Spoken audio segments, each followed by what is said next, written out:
Did you know that over 100 million US adults have high blood pressure? That's nearly 1 in every 3 people. Hi, I'm Barbara O'Neill, your friendly neighbourhood expert here to help you navigate the twists and turns of heart health and blood pressure. You may not know this, but this stuff really matters. High blood pressure doubles the risk of heart disease and stroke, 2 leading causes of death. It's like a ticking time bomb, yet despite these stark facts, about half of those with high blood pressure don't have it under control. But before you start panicking, let me assure you, this is something we can tackle together, and effectively too. So friends, let's get this conversation started and take control of our heart health, shall we? Heart health is more than a number. It's about a healthier, happier you, and I can't wait to be your guide on this journey. Heart disease is the #1 killer in the world today. So what I'd like to look at today is heart disease preventable? Can heart disease be conquered? Can the arteries be cleaned out? Can the heart be strengthened? But when you understand that the human body's been designed to heal itself, I think you'll realise that the answer to all those questions is yes. And we've seen some incredible turnarounds in the health retreats that I've been running. So what I'd like to look at is, I'd like to start with a Bible verse, and it's found in Proverbs chapter 4, verse 23, where the Bible says, "Keep the heart with all diligence, because out of it are the issues of life." So keep the heart with all diligence, meaning we've got to look after this heart, we've got to strengthen this heart, and it can be strengthened. So we're going to look at that. And then the next part says, because out of it are the issues of life. Leviticus 17:11, the Bible says that the life of the flesh is in the blood. And we know that the heart is the pump that pumps the blood all through the human body. So any part of the body that is not getting blood will actually die. It'll quickly die. So there are some simple treatments that can strengthen the heart. There are some simple herbs and things that can keep that blood nice and thin and even open and strengthen the arterial walls. But what the heart is it's a muscle. So let's have a look at what the muscle is made up of. It's made up of cells. And as we've looked at a few times this week, the glucose goes into the cell under the action of insulin, and we're going to be looking at insulin in a little bit more detail after the break. So the insulin is the key that unlocks the door to get the glucose into the cell. When the glucose gets into the cell, it goes through a 20-step pathway, and this 20-step pathway delivers 2 units of energy. The end result of the 20-step pathway is a chemical form of glucose, and this chemical form of glucose is called pyruvate. Pyruvate, as the chemical form of glucose, gets fed into what's often called the powerhouse of the cell, because this 8-step pathway delivers to us 36 units of energy. What makes the difference is oxygen. Whereas the 20-step pathway does not use oxygen. The 20-step pathway creates energy by the process of fermentation. Achieving a healthy heart involves adopting a holistic approach to wellness. Regular physical activity, such as aerobic exercises and strength training, not only strengthens the heart muscle, but also improves circulation and helps maintain optimal blood pressure. A balanced diet rich in fruits, vegetables, whole grains, and lean proteins provides essential nutrients and antioxidants that support heart health. Avoiding excessive consumption of processed foods, saturated fats, and sugars can significantly reduce the risk of cardiovascular diseases. Additionally, managing stress through relaxation techniques like meditation, yoga, or hobbies can lower blood pressure and reduce the strain on the heart. Adequate sleep is crucial as it allows the body to repair and rejuvenate, promoting overall cardiovascular health. Monitoring cholesterol levels and maintaining a healthy weight are also vital components of heart disease prevention. So we're going to look at a few things this afternoon. We're going to look at blood. We're going to look at the vessels that pump the blood. And we're going to look at the pump, which is the heart. How can we keep the heart with all diligence? Exercise is the very condition of life of the human body. Activity. Activity is life. And activity or exercise is the number one best way to strengthen the heart. Stagnant pools breed disease, and stagnant bodies breed disease. When I was in Brazil a few weeks ago, I had an excellent interpreter. In fact, he's one of the best interpreters I've had, and there's been some good ones. I would say something and he'd just jump in and say it. And then I said the phrase, stagnant bodies breed disease, and he went,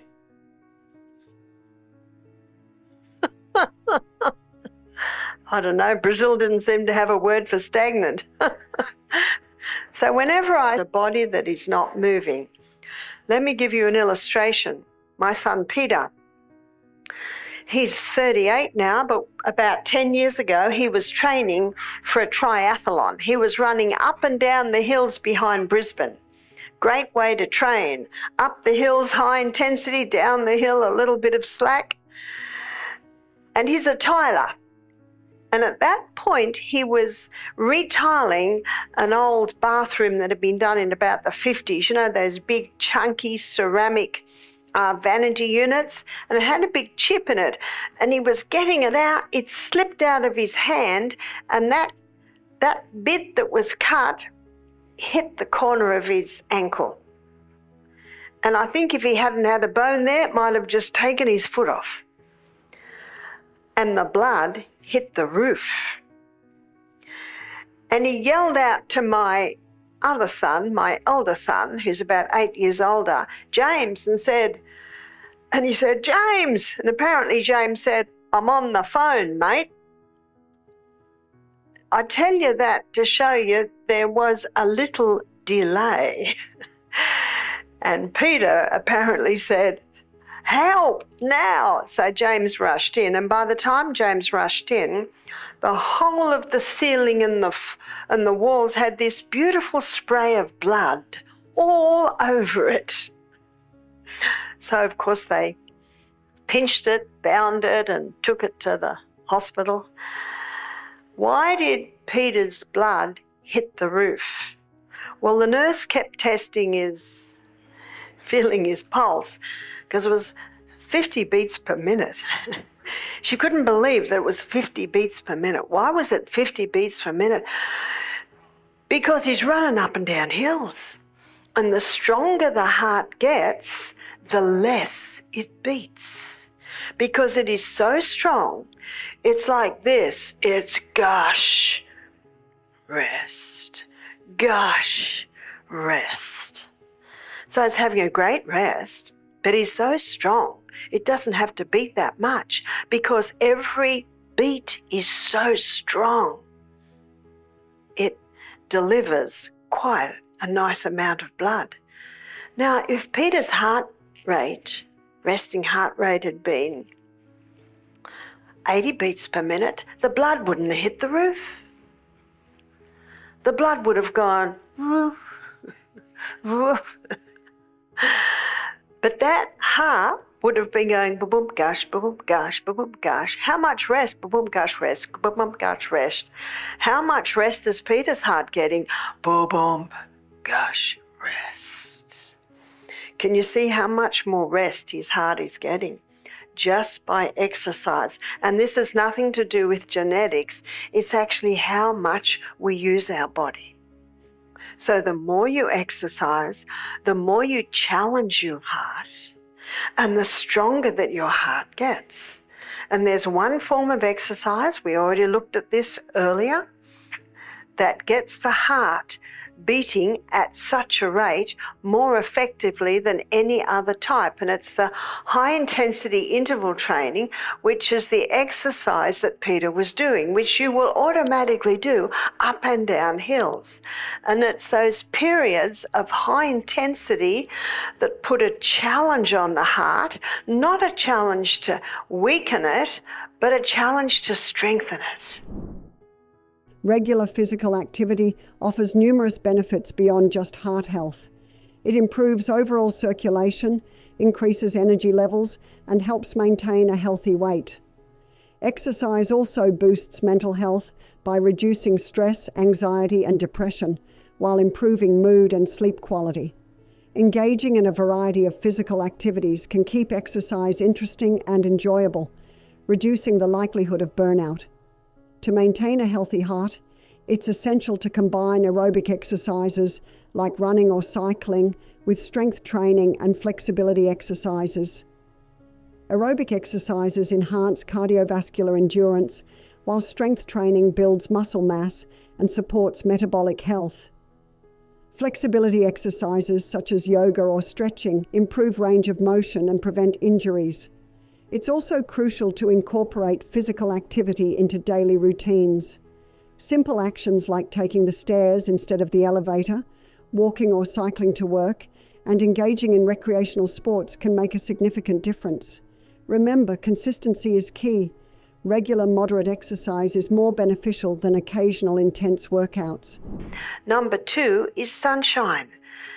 There are 2,500 receptor sites on the DNA for vitamin D. Did you get some vitamin D today?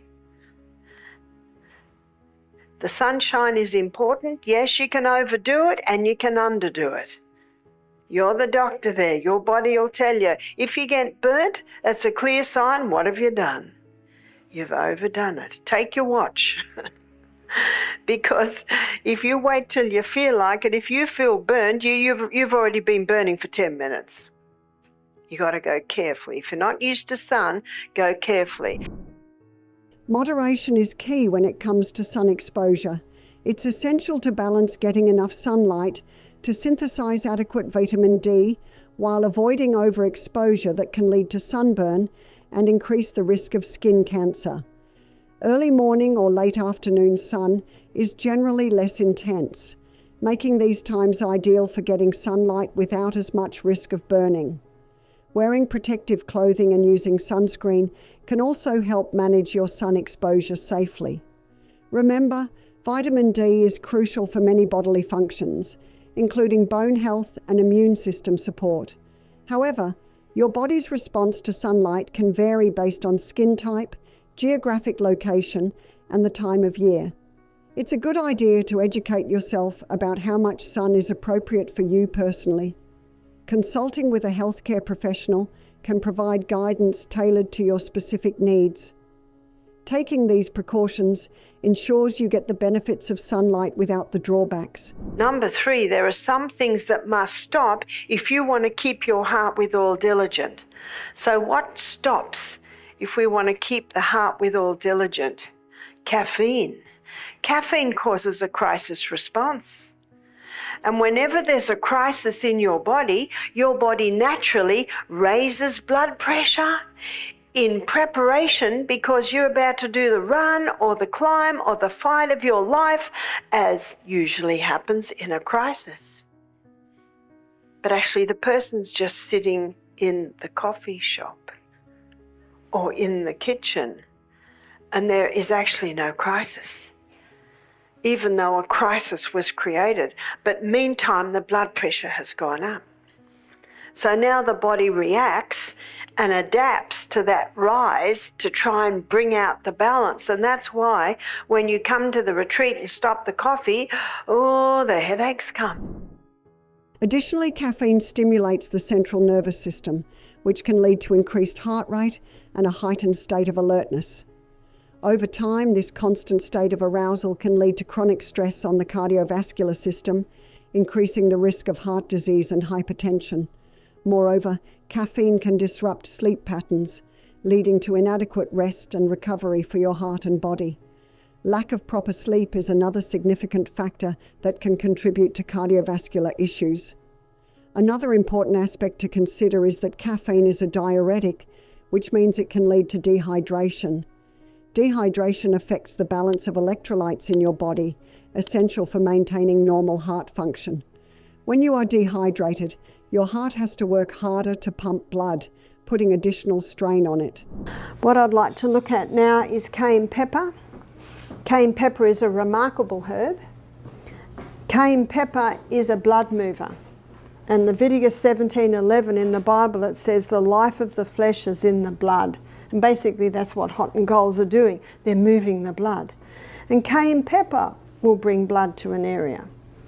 Cayenne pepper can be used internally and it can be used externally. Internally, it can be used for a sore throat. You might think, well, that's the last thing you feel like taking if you've got a sore throat. If you take it, yes, it'll tingle, but when the tingle settles down within a couple of minutes, you'll find that the sore throat has been relieved. And you'll notice that it's in the flu bomb.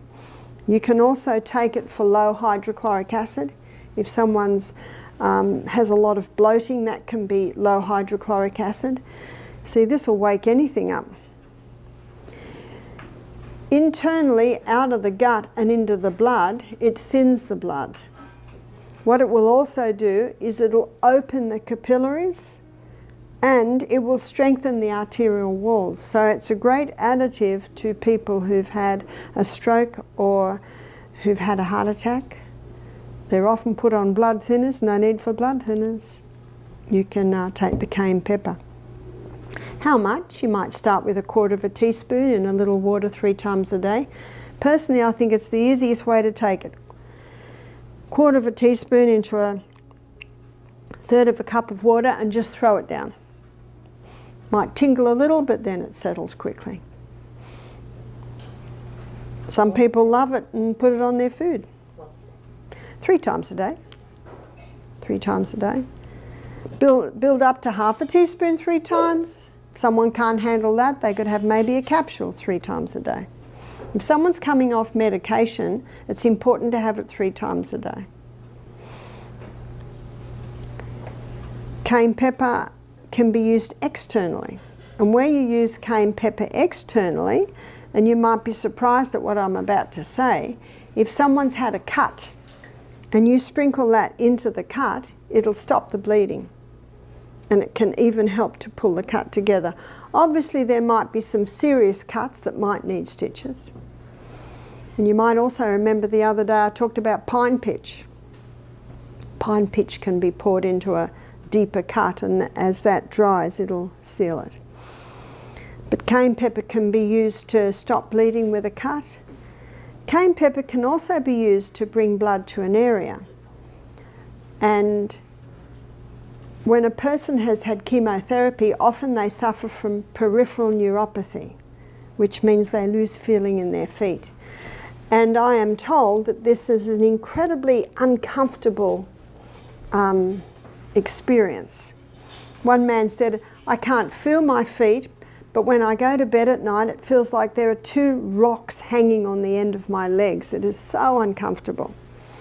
And so what we did was we put cayenne pepper compresses on the bottom of his feet. Cayenne pepper supports cardiovascular health by lowering blood pressure and reducing cholesterol levels. Regular consumption can improve overall heart health and decrease the risk of heart disease. It's also known to enhance circulation, ensuring that nutrients and oxygen are efficiently delivered throughout the body. In the realm of respiratory health, cayenne pepper can help clear congestion and improve breathing. It acts as an expectorant, helping to break up mucus and phlegm, making it easier to expel. This makes it a valuable remedy during colds and respiratory infections. I'm so grateful to have you here today as we explore heart health and blood pressure. Remember, the path to a healthier you is a long-term endeavor that requires meaningful lifestyle changes. I wholeheartedly urge you to use the knowledge you've gained from our talk and integrate it into your daily routine. Even the tiniest alterations in your habits can usher in remarkable improvements over time. And remember, I'm always here if you have any queries or want to discuss your experiences. Feel free to connect with me anytime.